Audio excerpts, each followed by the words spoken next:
ఈ వాగ్దానాల ద్వారా మీరు ఆదరించబడినట్లయితే తప్పకుండా ఇతరులకు షేర్ చేయడానికి ప్రయత్నించండి. Praise the lord. ప్రభు అయిన యేసుక్రీస్తు నామమున మీ అందరికీ శుభములు తెలియపరుస్తున్నాను. మరి ఈ రోజు పరిశుద్ధాత్మ దేవుడు మీకు ఇస్తున్నటువంటి వాగ్దానము, నేను వచ్చి మీ మధ్యను నివాసం చేస్తాను. ఆమేన్.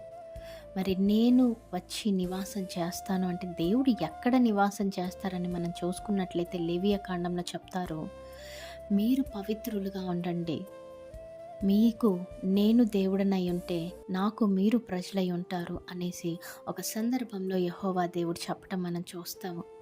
అయితే ఈ మాటలు ఏ విధంగా మనం తీసుకోవాలి అంటే, మొట్టమొదటిగా మరి ఎందరైతే దేవుణ్ణి సొంత రక్షకుడుగా అంగీకరించి ఒక పరిశుద్ధమైన జీవితము, ఒక పవిత్రమైన జీవితం జీవించడానికి ప్రయత్నిస్తున్నారో, మరి అట్టి వారి మధ్యలో దేవుడు తప్పకుండా వారి మధ్యలోనికి, వారి కుటుంబంలోనికి, వారిలోనికి దేవుడు వచ్చి నివాసం చేస్తాడండి.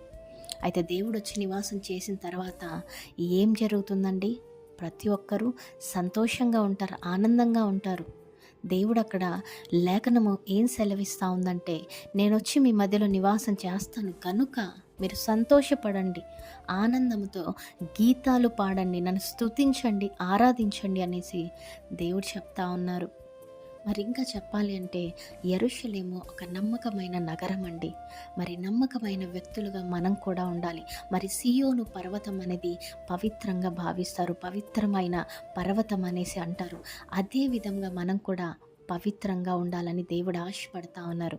ఎప్పుడైతే దేవునికి నమ్మకముగా, పరిశుద్ధంగా, పవిత్రంగా జీవించగలుగుతారో అటువంటి వారి మధ్యలోనికి, అటువంటి వారి కుటుంబంలోనికి తప్పకుండా ఆయన వచ్చి నివాసం చేస్తాడు.